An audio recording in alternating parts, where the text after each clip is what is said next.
matin. Je vous remercie beaucoup d'être là. Je veux remercier l'équipe pastorale là, de me permettre de venir vous annoncer la parole. J'aimerais ça qu'on remette ça entre les mains du Seigneur. Ce matin, j'ai un problème de verre de contact, fait que ça se peut que je focus plus qu'à l'habitude. C'est pas parce que je suis fâché contre vous autres si jamais je fronce les sourcils. C'est juste que je vais essayer de focuser sur mes notes et sur ce que Dieu m'a mis à cœur. Fait qu'on va remettre ça en prière. Seigneur Dieu, je te remercie pour le temps qu'on va passer ensemble autour de ta parole. Je te demande de bénir aussi l'assemblée de Montjoly. Fait que ça puisse bien se passer. Je te demande de veiller sur mes yeux, que je puisse bien les utiliser pour proclamer ton nom, Seigneur Dieu, ce matin. Amen. Donc, merci beaucoup d'être là. En fait, ce matin, j'avais prévu qu'on poursuive on avait débuté une petite étude sur la souffrance. On avait vu là plusieurs principes, puis on avait vu au final, excusez-moi.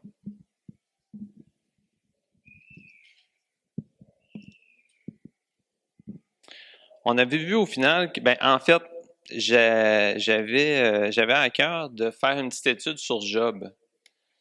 Job est incroyablement profond, précieux quand on veut regarder l'aspect de la souffrance à travers les Écritures.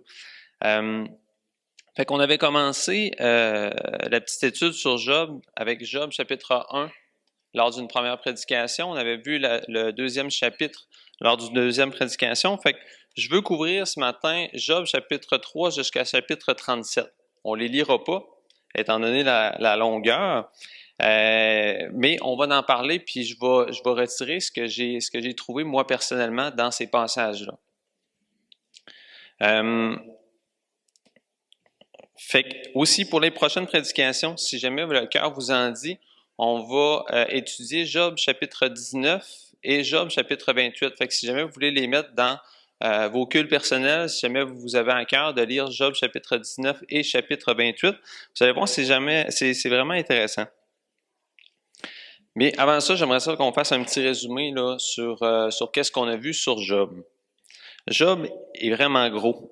Comme livre, c'est à prendre à petite bouchée, mais on n'aura pas le choix de prendre une grosse bouchée. Si jamais sinon on verra pas le bout de la conclusion du livre. Les deux premiers chapitres, en fait, pour faire un petit résumé, nous montrent que la souffrance est au cœur du livre de Job. Puis que aussi, chaque être humain vit de la souffrance. Fait que le livre de Job est pour tout être humain. Puis j'ose même dire, je pense que pour les croyants comme les non-croyants. Parce qu'on est tous confrontés à de la souffrance. En passant ce matin, là, je veux pas que vous ayez en tête, moi, j'ai pas souffert, j'ai pas été amputé d'un bras, j'ai pas vécu de choses dramatiques. La souffrance prend plusieurs formes dans notre vie. Ça peut être une relation difficile, ça peut être une amitié difficile, ça peut être un état psychologique pas évident. Fait que je veux vraiment qu'on s'inclue tout là-dedans parce que je pense que ce qu'on a tout en commun aujourd'hui, sous cette vie, sous ce soleil, c'est qu'on a tous croisé la souffrance à travers notre vie. Donc, Job est présenté comme un homme qui est intègre et droit. Ça, c'est important à dire, OK? C'est un homme qui est juste, nous dit les Écritures, qui est intègre et droit. Il souffre sans connaître la raison ou la cause de sa souffrance. Ça, c'est important à dire aussi. Parce que ça, on pourrait dire, il sait pourquoi il a souffert, fait que c'est moins pire psychologiquement, mais Job ne sait pas pourquoi il souffre, mais il est dans cet état-là. Même face à Dieu. Parce que la source première des souffrances de Job nous montre son livre est en fait Dieu. C'est Dieu qui autorise les souffrances dans le livre de Job. Oui, il va utiliser les causes secondes, que ce soit Satan, que ce soit le climat, etc. Mais au final, c'est Dieu qui autorise les souffrances de Job. Fait qu'à la lumière du livre de Job, un homme droit peut souffrir, bien qu'il n'ait pas péché. La souffrance d'un juste peut être très intense sous ce soleil-ci. Ça peut être non-stop, la souffrance. Job, un ancien, quelqu'un qui est honoré dans son village, un homme honorable dans sa communauté, perd ses enfants. Puis il y en avait plus qu'un, là. Mais moi, j'imagine pas perdre mon enfant. J'en ai juste un. J'imagine pas perdre mon enfant. Lui, il a tout perdu ses enfants dans la même journée. Il a perdu tous ses avoirs. C'était un homme qui était prospère. Imaginez-vous, vous perdez tous les comptes de banque puis tout ça, là, il vous reste plus rien. Vous êtes devant le vide. Ben ça, c'est l'état de Job. Et en plus, au 2e chapitre, on voit qu'il est atteint d'une maladie. Puis ça paraît poétique, hein, dans le livre de Job, on voit que Job il est assis sur la cendre et sur la poussière. Mais on l'a vu là, lors des dernières prédications, mais la cendre et la poussière, là, dans le 2e chapitre, là, quand c'est énuméré ça, la cendre et la poussière, c'est pas pour ceux-là qui sont allés en Haïti. Avez-vous déjà remarqué qu'est-ce qu'on fait avec les déchets? On les brûle. On les brûle, il y a comme un feu non-stop dans le village qui n'arrête pas de brûler. Puis c'est les déchets. Ben, ça fait référence à ça. Job est assis dans la cendre et la poussière des déchets de la ville, à l'extérieur de la ville, et il souffre cruellement dans son corps. Lorsqu'on se tord de douleur, ça devient difficile d'être spirituel. Hein? C'est de dire que tout va bien puis que Dieu est bon. C'est difficile. Mais c'est ce que fait Job. On va tourner dans Job, chapitre 13, verset 15. Job, chapitre 13, verset 15. Je vous lis ça.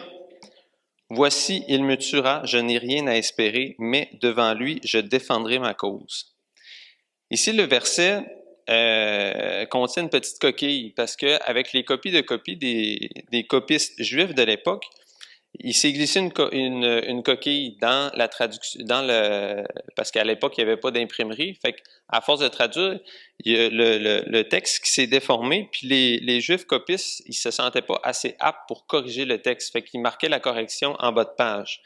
Mais la Bible, la version du Sommeur, fait la correction. Fait que je vais vous lire le verset.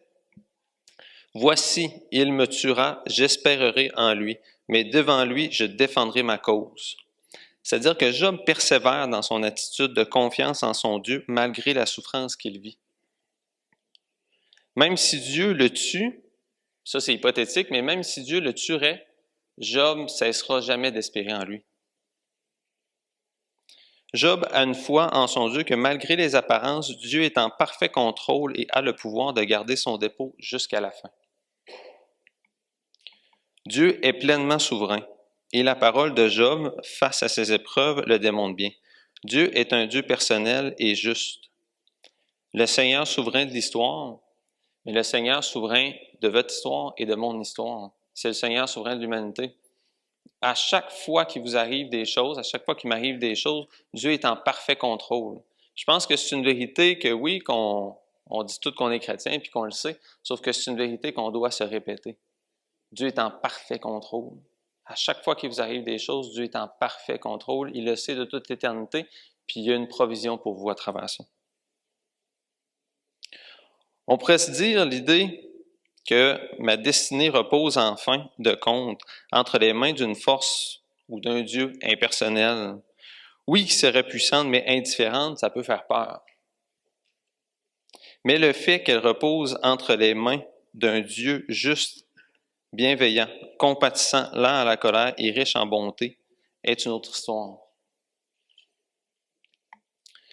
Avant que les amis de Job vont s'adresser à lui, Job prend la parole. Au chapitre 3, on va voir qu'il va faire ses lamentations. Il demande même pourquoi il est né. On va tourner dans quelques versets du chapitre 3 juste pour se rendre compte à quel point, dans quel état que Job est. Job, chapitre 3, verset 1. Après cela, Job ouvrit la bouche et maudit le jour de sa naissance. On continue. Job, chapitre 3, versets 20 et 21. Pourquoi donne-t-il la lumière à celui qui souffre et la vie à ceux qui ont l'amertume dans l'âme, qui espère en vain la mort et qui la convoite plus qu'un trésor? On va poursuivre. Job, chapitre 3, versets 24 à 26.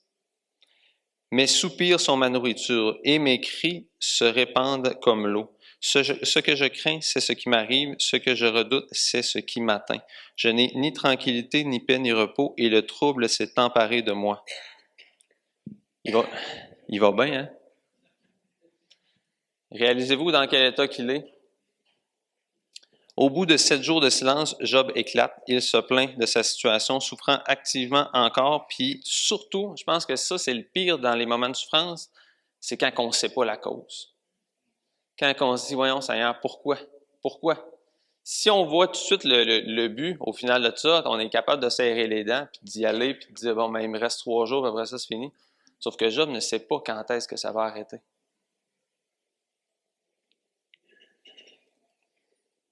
Pourquoi? Cette fameuse question-là, Job représente en fait un homme qui souffre puis se demande pourquoi. Pourquoi moi, Seigneur? Pourquoi m'as-tu abandonné? J'ai comme pas le choix de faire cette réflexion-là, puis de me référer à l'homme qui a posé cette question-là, l'homme par excellence, notre représentant, en Matthieu chapitre 27, verset 46. Et vers la 9e heure, Jésus s'écria d'une voix forte, « Élie, Élie, lama sabachthani », c'est-à-dire, « Mon Dieu, pourquoi m'as-tu abandonné? » Job le juste est l'image de Jésus, dans le sens où Job se croyait abandonné de Dieu. Là où Job se croyait abandonné dans la souffrance par Dieu, puis il ne l'était pas vraiment, Jésus, lui, a véritablement été abandonné dans la souffrance, devant Dieu. Il a subi une souffrance et un abandon injuste pour lui. Puis pourquoi l'a-t-il porté? Pour que nous ne puissions plus jamais être abandonnés dans nos souffrances. Jésus a été abandonné pour que nous ne soyons jamais abandonnés par Dieu.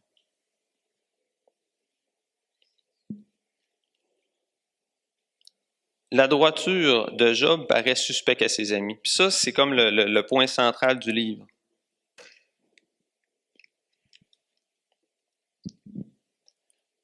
C'est qu'il y a un débat qui va commencer entre Job, il y a un débat qui va commencer entre Job puis ses amis.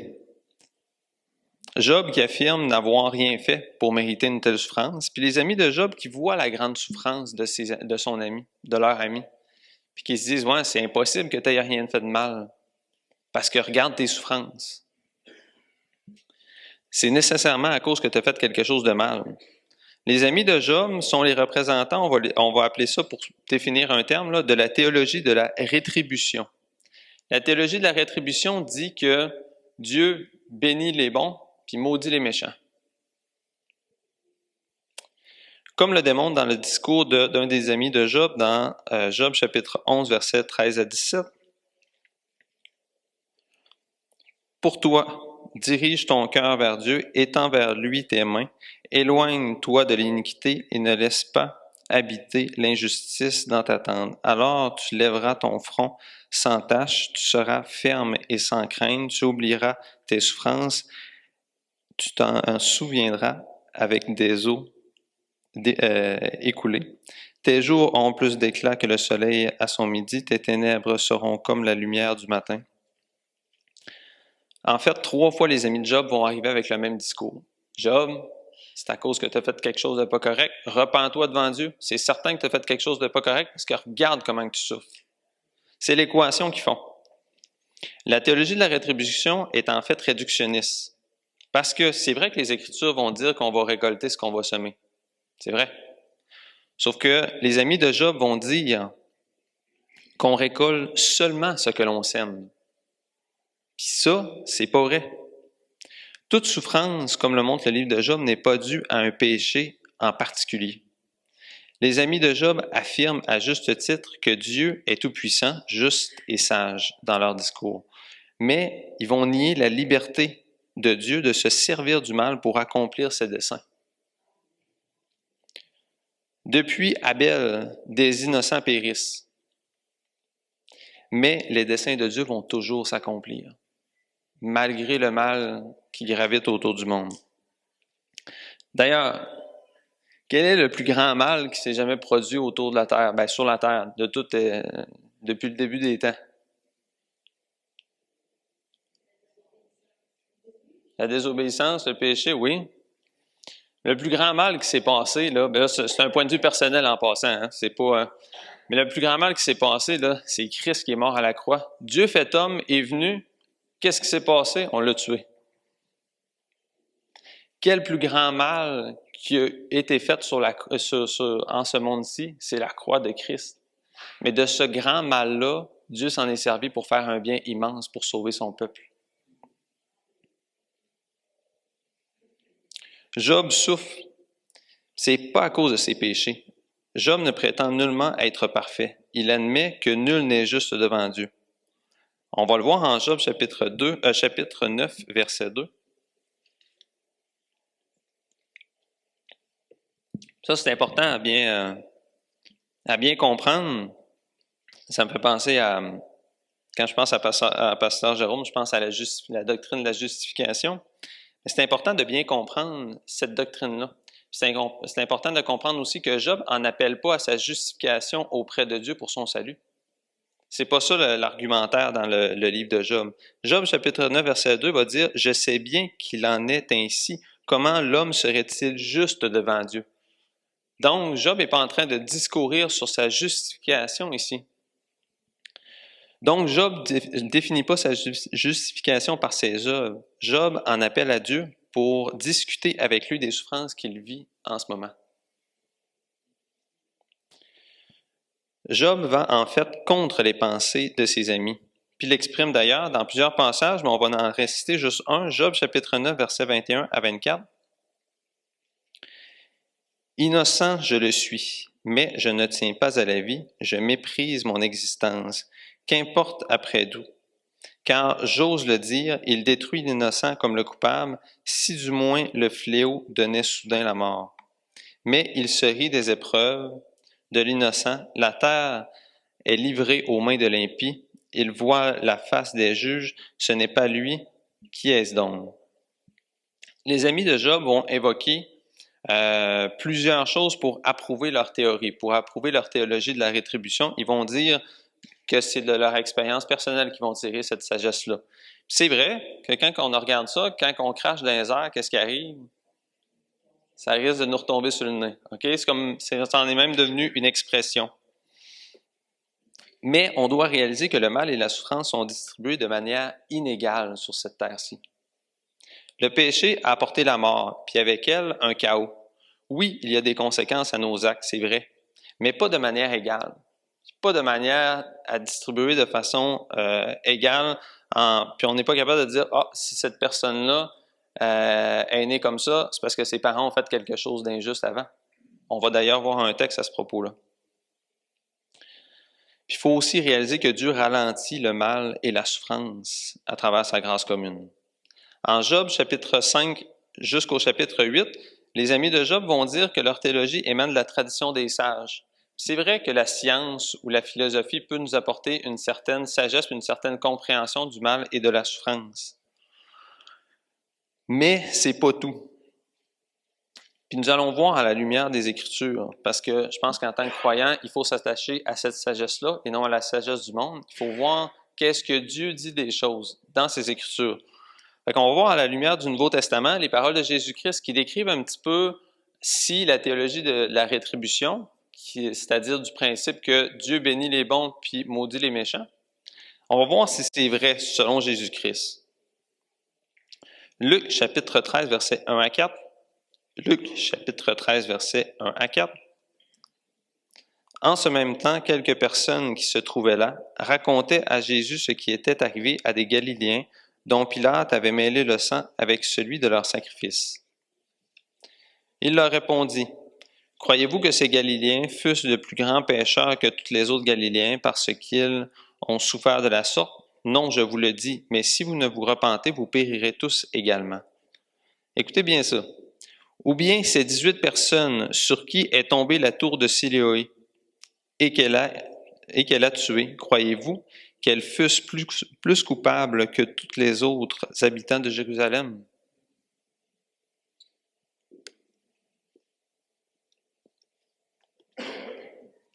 Un autre passage vraiment intéressant dont je parlais tantôt. On va tourner dans Jean chapitre 9, versets 1 à 3. L'aveugle-né. Jésus vit en passant un homme aveugle de naissance. Ses disciples lui firent cette question-là. Puis écoutez bien la question des disciples, parce qu'elle nous représente tellement, là, je trouve ça béni de voir comment est-ce que les disciples sont honnêtes avec Jésus. « Rabbi, qui a péché, cet homme ou ses parents pour qu'il soit né aveugle?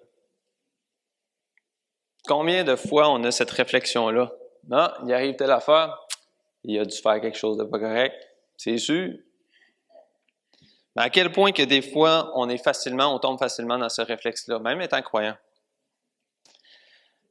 Pour terminer, Jésus répondit, « Ce n'est pas que lui ou ses parents aient péché, mais c'est afin que les œuvres de Dieu soient manifestées en lui. » Par ces versets-là, par ces passages-là, on peut voir que la théorie des amis de Job est fausse. En passant, la société aussi aime à résumer la souffrance, le mal, les injustices selon la théologie de la rétribution. Je ne sais pas si jamais vous avez déjà entendu entre vous au travail ou peu importe l'expression « Ah, c'est le karma ». C'est incroyable cette expression-là, comment est-ce qu'elle revient souvent. Ou bien, une expression peut-être plus proche de nous, « Ah, il faut bien gagner son ciel, hein? » Puis là, en plus, les gens vont dire « Ouais, c'est dans la Bible, je veux le passage, s'il vous plaît, donnez-moi le passage. » C'est pas écrit dans les Écritures. Pour mériter son ciel. Comme si, tu vis ça, écoute, c'est parce que tu vas gagner quelque chose au bout, si tu vis telle souffrance, ça doit être parce que tu as eu quelque chose dans ta vie antérieurement. Ce qui montre que c'est humain de penser comme ça. Mais c'est incomplet pour analyser la souffrance et le mal qui se trouvent en cette terre-ci. Par les passages qu'on a vus dans le Nouveau Testament, on peut voir que Dieu ne résume pas le problème de la souffrance de cette manière-là. La souffrance a une utilité intéressante dans le dernier passage qu'on a lu. Le verset 3 du chapitre 9 de Jean, Jésus répondit, « Ce n'est pas que lui ou ses parents aient péché, mais c'est afin que les œuvres de Dieu soient manifestées en lui. » Nos souffrances sont au service des desseins de Dieu, des œuvres de Dieu dans nos vies. Ça change le rapport avec nos souffrances seulement de réaliser ça. Parce que, outre le mal et la souffrance qu'on ressent dans des situations de détresse, on peut se rattacher au fait que Dieu a un dessein plus grand que nous, qu'on ne comprend pas aujourd'hui, mais que Dieu le sait. Réalisons que Dieu se sert des souffrances de Job pour ses desseins à lui aussi. Nous comprenons dans notre religiosité qu'un homme puisse souffrir s'il le mérite. Mais qu'est-ce qu'il y en est de l'homme qui ne le mérite pas? Ça vient nous chercher. En tout cas, ça vient me chercher, je ne sais pas vous autres. Là. Mais cette fausse réflexion-là que nous avons tous, que malgré que si un homme mérite une souffrance, il reste qu'il souffre, c'est une épreuve en soi.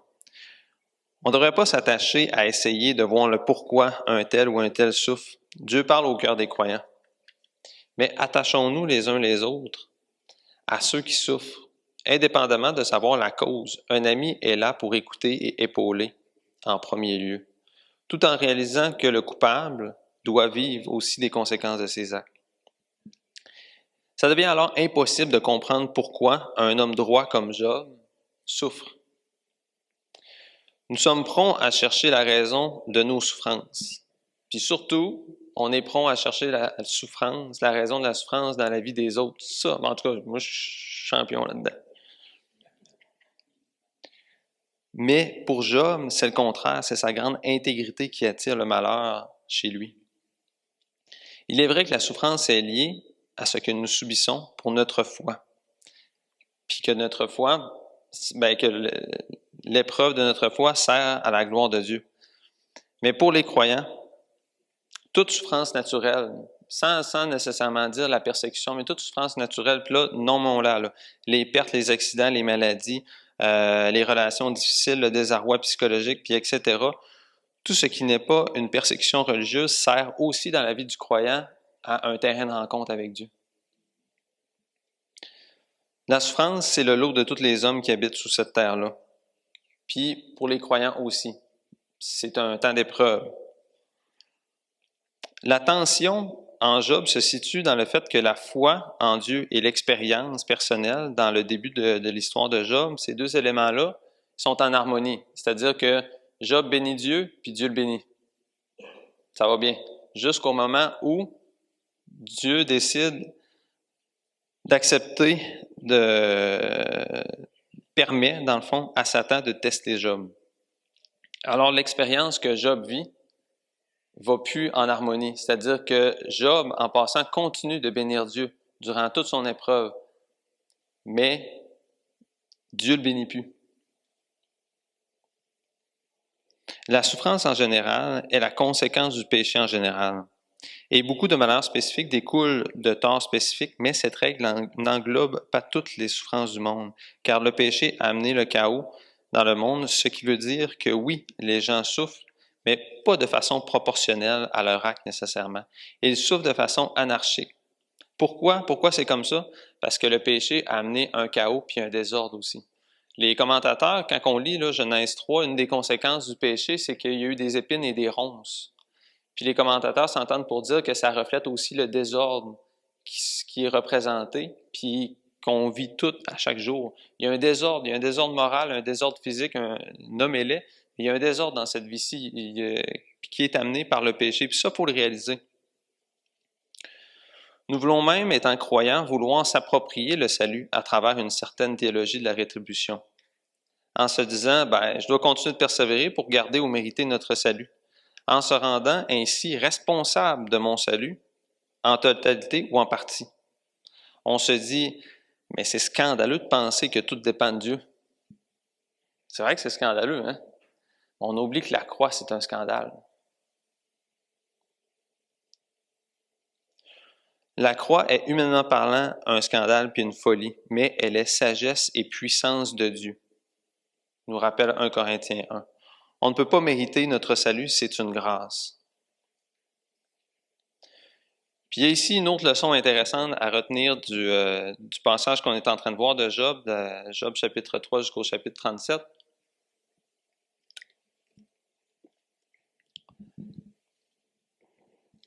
C'est que, comme tous les malades, Job ressent sa maladie comme une perte d'identité de sa propre personne et de son corps. Je pense que j'ai assez de temps, c'est bon. Job chapitre 7, versets 4 et 5. Job dit, « Je me couche et je dis, quand me lèverai-je? Quand finira la nuit? Je suis rassasié d'agitation jusqu'au point du jour. Mon corps se couvre de verre et d'une croûte terreuse. Ma peau se crevasse et se dissout. » La maladie de Job, ce n'est pas une métaphore qu'on a lue ici. La maladie de Job est bien réelle, c'est ce qu'il vit depuis le début de ses souffrances. Job perd l'image qu'il a de lui-même à travers sa souffrance. Job chapitre 30, versets 16 à 19. Job chapitre 30, versets 16 à 19. « Et maintenant mon âme s'épanche en mon sein, les jours de la souffrance m'ont saisi. La nuit me perce et m'arrache les os. La douleur qui me ronge ne se donne aucun repos. Par la violence du mal, mon vêtement perd sa forme. Il se colle à mon corps comme ma tunique. Dieu m'a jeté dans la boue et je ressemble à la poussière et à la cendre. » Ici, on voit que l'identité de Job est biaisée. Il ne sait plus qui il est à travers cette souffrance-là. Une identité se bâtit, selon le psychiatre Erik Erikson, avec ce que l'image de la société nous renvoie, ce que l'image de la communauté nous renvoie. Bon, je suis comme ça, puis tout ça, parce que les gens disent que je suis comme ça. Entre l'identité sociale et l'identité personnelle, chacun doit trouver une espèce d'équilibre à travers le cercle d'amis, les cercles sociaux, etc. La Bible nous dit que aussi, il y a une identité qui provient de Dieu. C'est-à-dire que Dieu nous donne un reflet, puis que ça nous donne notre identité. Par contre, dans cette vie-ci, cette identité-là va juste être partielle, étant donné le péché. Les épreuves de Job l'amènent à avoir une perte d'identité. Comme tout être vivant, une grande souffrance ou une grande et longue maladie s'ensuit un changement physique, un changement de la perception de la vie qui nous entoure et un changement face à Dieu. Comprenez-moi bien, Dieu ici, il ne change pas. Dieu est immuable. Mais la souffrance peut nous faire voir Dieu différemment. Fait que Job va verbaliser à plusieurs moments une espèce de perte d'identité, une perte d'équilibre du moi. D'ailleurs, juste pour vous citer là, quelques exemples, je ne sais pas si vous connaissez Dietrich Bonhoeffer. Dietrich Bonhoeffer, c'est un pasteur luthérien qui a vécu durant la Deuxième Guerre mondiale, puis dans le fond, qui a continué de proclamer le véritable évangile à travers l'Allemagne nazie, malgré les persécutions et tout ça. Fait qu'il a donc été emprisonné, puis juste avant que la guerre termine, il a été exécuté là, sous les ordres d'Adolf Hitler. Mais durant ces longs moments de prison, il a eu des découragements, puis il a écrit un petit texte. Il a écrit en passant beaucoup de choses qu'on peut encore lire aujourd'hui, qui sont vraiment une bénédiction. Il a écrit un petit texte. Il dit « Qui suis-je? Suis-je vraiment ce que d'autres disent de moi? Ou bien suis-je ce que je sais de moi? Qui suis-je? Ces questions solitaires se moquent de moi. Qu'importe qui je suis, tu me connais, je suis à toi, mon Dieu. » J'écoutais un cours de Don Carson. En passant, si jamais vous êtes capable de mettre la main sur un de ses cours qui est sur Internet, là, Don Carson est vraiment, vraiment pertinent, vraiment intéressant.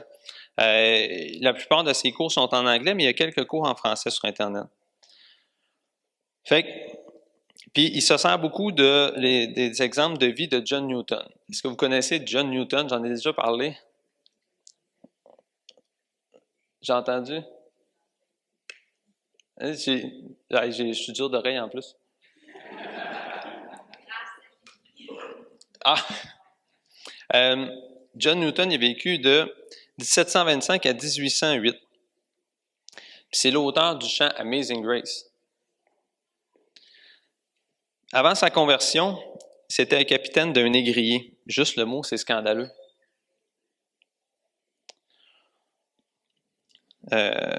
Son bateau, allant en Afrique, il arrachait des gens de leur milieu pour les amener en Occident comme esclaves. Cet homme, après sa conversion, a milité pour l'abolition de l'esclavage. Il s'est converti puis a vécu tout le reste de sa vie en réalisant tout le mal qu'il avait fait.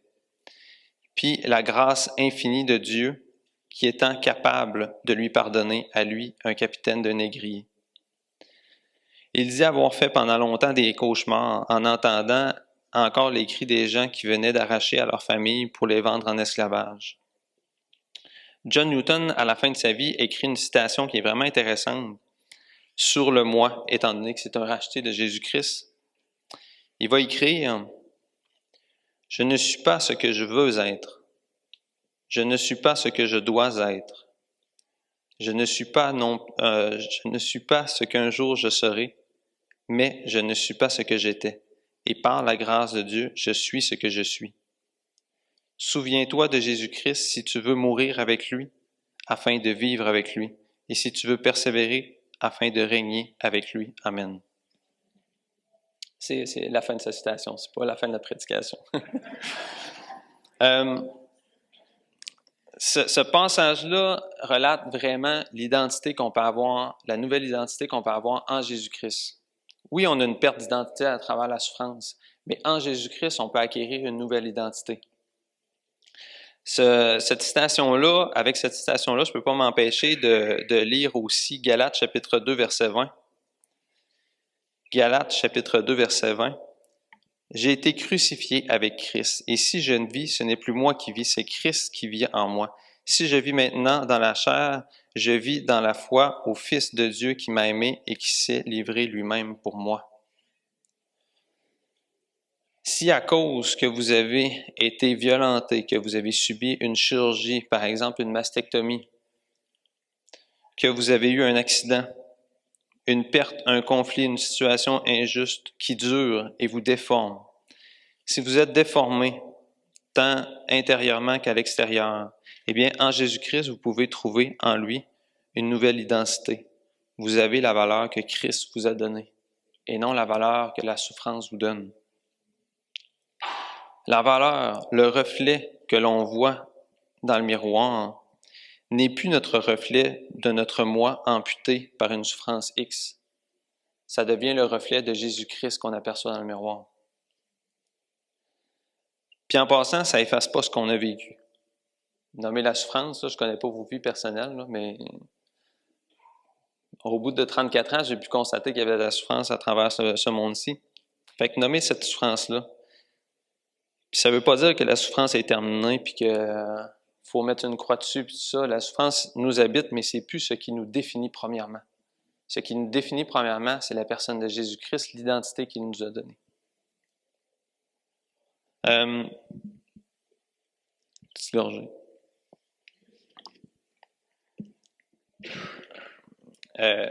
En 2015, j'ai fait un AVC, pour ceux qui le savent.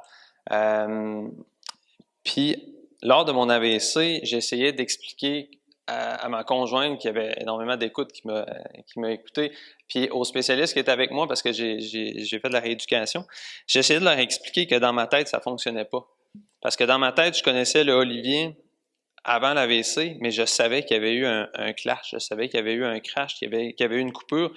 Puis là, je me reconnaissais juste en tant qu'Olivier après l'AVC. Puis il y a eu quelque chose de brisé en dedans de moi, puis les gens ne le voyaient pas parce que, je veux dire, l'AVC, ça se passe dans la tête. Fait que, les gens me voyaient, puis ça, il n'y avait pas de changement physique, mais il y avait quelque chose de brisé.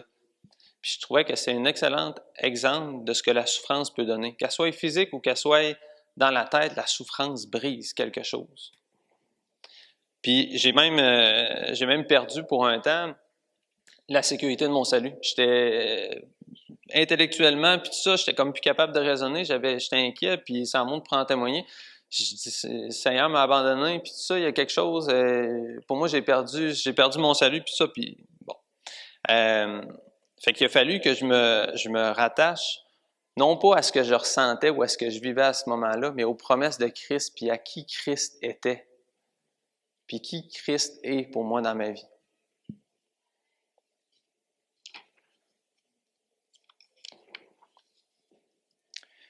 Fait que la section, pour revenir à nos moutons, la section de Job chapitre 3 jusqu'au chapitre 37 du livre est un appel à la consolation, qui consiste à un entretien d'un souffrant avec ses amis, non pas pour venir faire des controverses, mais être avec lui, le consoler.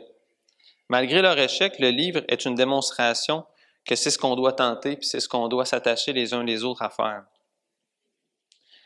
Les trois amis de Job sont des figures des trois amis de Jésus qui, au jardin de Gethsémani, n'ont pu veiller avec le Christ lors de ces heures les plus sombres avant que Dieu, le Dieu fait homme, souffre pour son peuple. Blaise Pascal va nous dire « Jésus cherche quelque consolation, au moins dans ses trois chers amis, et ils dorment. Il les prie de soutenir un peu avec lui et il se laisse avec une négligence entière, ayant si peu de compassion qu'elle ne pouvait seulement les empêcher de dormir un moment. Et ainsi, Jésus délaissé seul à la colère de Dieu. Jésus a été seul devant un jugement qui ne lui était pas destiné, mais qu'il a dû porter à la croix pour nous sauver. Jésus a dû porter ce châtiment-là pour quelle raison? Avait-il fait quelque chose de mal? Non, il a porté cette croix-là, cette condamnation pour nous sauver, comme je disais. À l'image des amis de Jésus, on comprend pas puis on comprendra jamais toute l'étendue de la souffrance que Jésus-Christ a dû porter à la croix. On s'endort très souvent, puis on est incapable par nos propres forces même de lever les yeux vers lui. C'est lui qui doit nous donner la force pour qu'on puisse lever les yeux vers lui. Mais il s'est chargé de nos iniquités et nous a rachetés à un grand prix.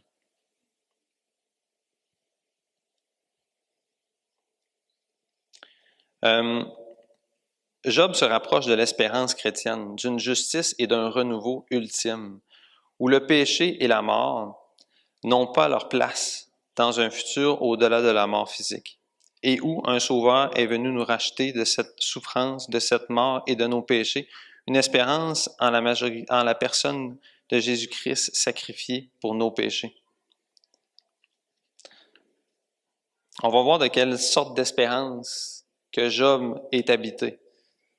Dans Job chapitre 14, verset 13 à 15. Job chapitre 14, verset 13 à 15. « Oh, si tu voulais me cacher dans le séjour des morts, m'y tenir à couvert jusqu'à ce que ta colère fût passée et me fixer un terme auquel tu te souviendrais de moi. Si l'homme, une fois mort, pouvait revivre, j'aurais de l'espoir tout le temps de mes souffrances. Jusqu'à ce que mon état vînt à changer, Tu appellerais alors et je te répondrai. Tu te languirais après l'ouvrage de tes mains. Ici, c'est notre espérance. Job est en train d'énumérer le fait que ça serait donc le fun, Seigneur, que à travers, plus tard, quand la souffrance va être passée, puis ça, qu'on puisse se revoir, puis qu'on puisse renouer ensemble. Bien, ici, l'espoir fou de Job est devenu réalité en Jésus-Christ. En Jésus-Christ, on peut espérer, avoir foi, une pleine confiance qu'après cette vie-ci, on va se retrouver face à lui, face à notre Sauveur. On va pouvoir avoir une consolation inimaginable. Jésus est en fait la réponse à nos souffrances et à nos douleurs. Il est réellement mort et réellement ressuscité le 3e jour. Ça, c'est un fait. Puis les croyants, comme les non-croyants, on doit faire quelque chose avec cette réalité-là face à cette question-là. C'est-à-dire, qui est Jésus-Christ pour moi dans mes souffrances puis dans ma vie? Fait que, lors de la prochaine prédication, on va aborder Job chapitre 9, qui fait justement référence à cette espérance-là.